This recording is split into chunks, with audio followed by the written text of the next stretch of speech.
আসসালামু আলাইকুম রহমতুল্লাহ। ওয়ালাইকুম সালাম। আপনি ব্রাহ্মণবাড়িয়া থেকে 2001 সাল থেকে বারবার নির্বাচিত হয়ে আসছেন। ইলেকশন এক- করে আসছি, একবারে নির্বাচিত হয়েছি। এখনো এখনো আপনি নির্বাচনের জন্য প্রস্তুতি নিয়ে নিয়েছেন। আপনার আসনে এখনো কারো খালি রাখছে, কারো প্রার্থী দেয় নাই। আপনার কতটুকু আশাবাদী যে এবার আপনি নমিনেশন পাবেন? যদি নমিনেশন পাওয়ার আশাবাদী কতটুকু, এ ব্যাপারে কিছু বলেন। আহ, ধন্যবাদ আপনাকে। আমি 2001 থেকে আমি বিএনপির রাজনীতির সাথে জড়িত।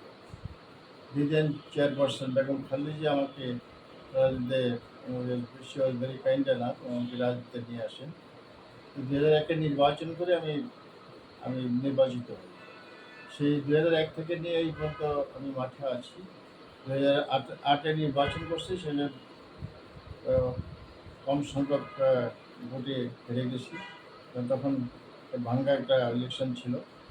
2018-তে তো ইলেকশনে হয়, আমাকে ঘর থেকে বেরিয়ে দিতে হয়। আওয়ামী লীগের লোকজন, আমাদের লোক যেখানে গেছে সেখানে মারামারি, আমাদের সমস্ত নেতা কর্মীদেরকে এলাকা ছাড়া করছে। আমাকে ঘর থেকে বেরোতে দেয় না, আমাকে আমার কর্মীদেরকেও আমার কাছে আসতে দেয় না। এই অবস্থাতে আর ইলেকশন করা যায় না।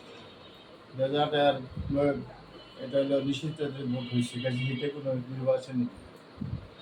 তারপরে 2024-এ হলো, এটা একটা জানেন। তবে আমি 2001-এর থেকে মাঠে আছি। জনগণ আমার সাথে সম্পৃক্ত আছে। আমি জনগণের আশা আকাঙ্ক্ষা পূরণে আমি যথেষ্ট কাজ করেছি। তারা হাজার হাজার লোকের চাকরি দিয়েছি, তাদের সুখ দুঃখে ছিলাম। বিগত 16 বছরে হাসিস গভর্নমেন্টের যে অত্যাচার, আমাদের নেতাকর্মীদের মামলা হামলা, আহ, তারপরে যে আহ, অত্যাচার নিপীড়ন করেছে, এটা মানে অবর্ণনীয়। তারা রাত্রে ঘুমাইতে পারতো না, তারা পাট খেত ধান খেত অবস্থা নিয়ে রাত্রিগুলো যাপন করতে হতো। দিনের পর দিন বাড়ি ছাড়া ছিলেন। এভাবে অনেকটা বছর গেল, তবুও সমস্ত আন্দোলন সংগ্রামে আমরা ছিলাম, আমাদের লোকজন ছিল। বিএনপির একটা কর্মীও কিন্তু বিএনপি ছেড়ে যায়নি।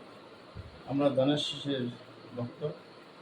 আমি শহীদ প্রেসিডেন্ট জিয়া রহমানের আমি যখন আর্মি থেকে আশা করি, জিয়া রহমান সাহেব আমাদের 21 জনকে আর্মি অফিসারকে পুলিশে অ্যাবজর্ব করেন।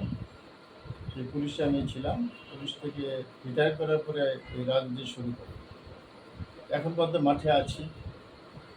আমার মনে হয়, আমি মনে প্রত্যাশী, বিকজ আমাদের প্রাপ্ত চেয়ারম্যান সাহেব যে ক্রাইটেরিয়া দিচ্ছে, একটা ক্যান্ডিডেটের সততা থাকতে হবে, জনসম্পৃক্ত থাকতে হবে, তার পার্টিসিপেশন থাকতে হবে, আন্দোলন সংগ্রাম।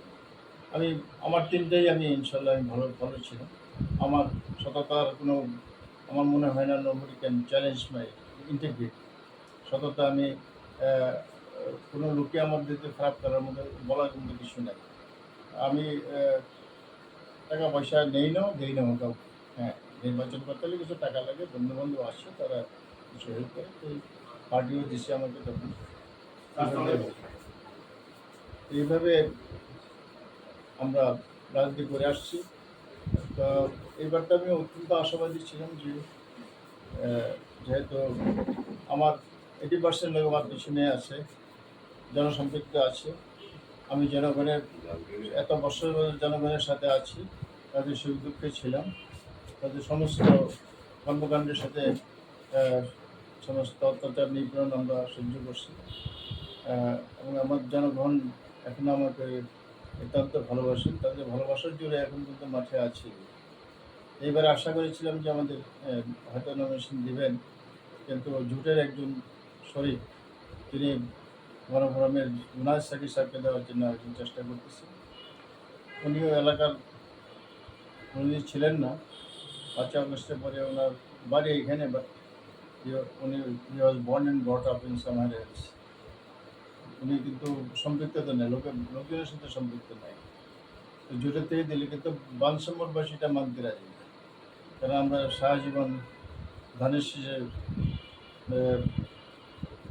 লালন করে আসছি, ধানের শীষকে আমরা সারা জীবনই আমরা অত্যন্ত সহতার সাথে নিষ্ঠার সাথে পালন করে আসছে। ধানের শীষের পূজারি আমরা, কাজেই আমরা ধানের শীষ ছাড়া অন্য কাউকে এখানে দেখ সেটা আমরা চাই না।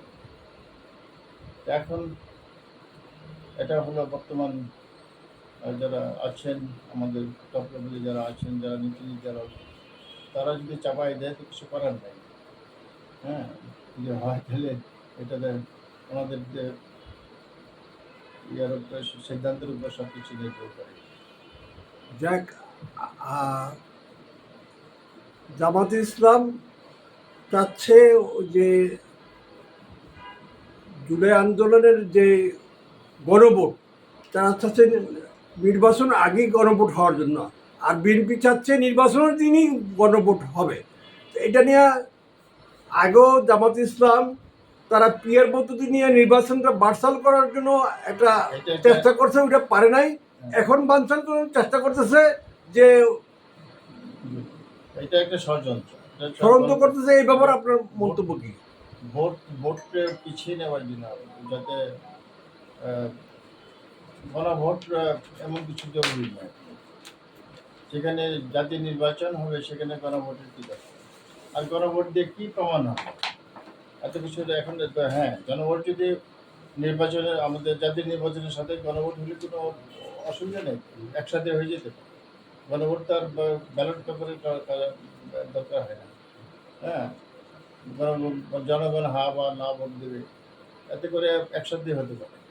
কাজে এটা নিয়ে বাড়াবাড়ি করে এবং এটা নিয়ে কালক্ষেপণ করে নির্বাচনকে পিছিয়ে নেওয়ার একটা পায়তারা চলতেছে।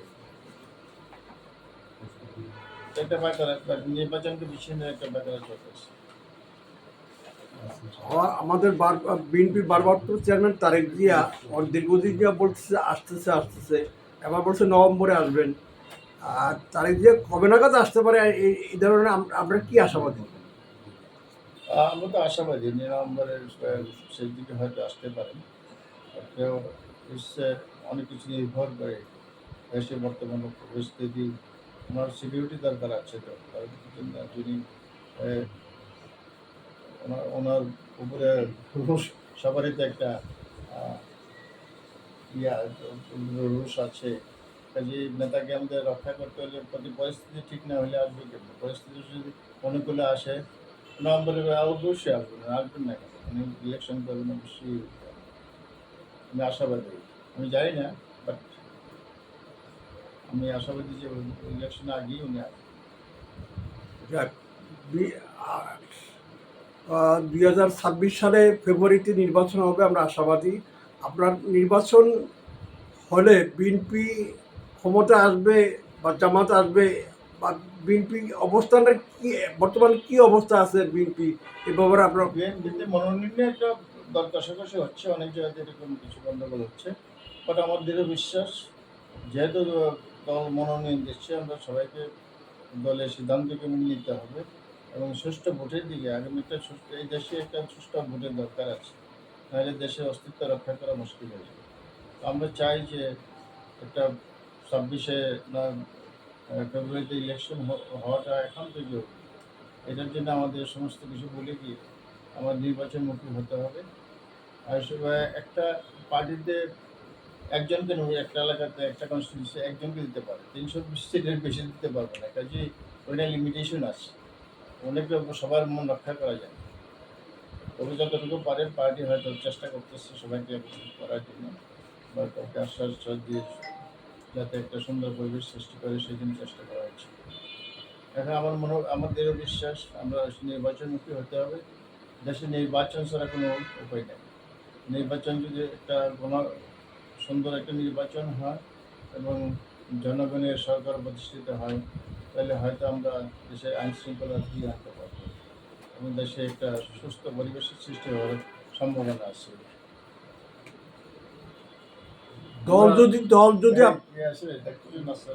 দল যদি আপনাকে মনোনয়ন না দেয়, তা আপনি কি স্বতন্ত্র থেকে নির্বাচন করবেন, এমন কোনো আশাবাদী আছে কিনা? এই ব্যাপারে আমি এখনো কোনো সিদ্ধান্ত নিই, কারণ এগুলো আমার জনগণ যদি কি তাদের মতামত নিতে হবে, নেতৃবৃন্দ আছে সবার মতামত দিয়ে যদি পরিস্থিতি বা হয় সেটার উপরে নির্ভর করে কত যদি নেক্সট ডে নেব কি না নেবে সেটা হলো পরের ব্যাপার। এখন আমি সিদ্ধান্ত নেব না। আপনার এলাকার ভবিষ্যৎ পরিকল্পনা কি? আমি সবসময় আমি এলাকার 2001-এ যখন নির্বাচিত ছিলাম 5 বছর এমপি ছিলাম, আমি আমার এলাকাকে ক্রাইম ফ্রি করে দিয়েছি। মামলা হামলা সমস্ত মারামারি কাটাকাটি সব বন্ধ হয়ে গেছে। আমি অনেক উন্নয়নমূলক কাজ করছি।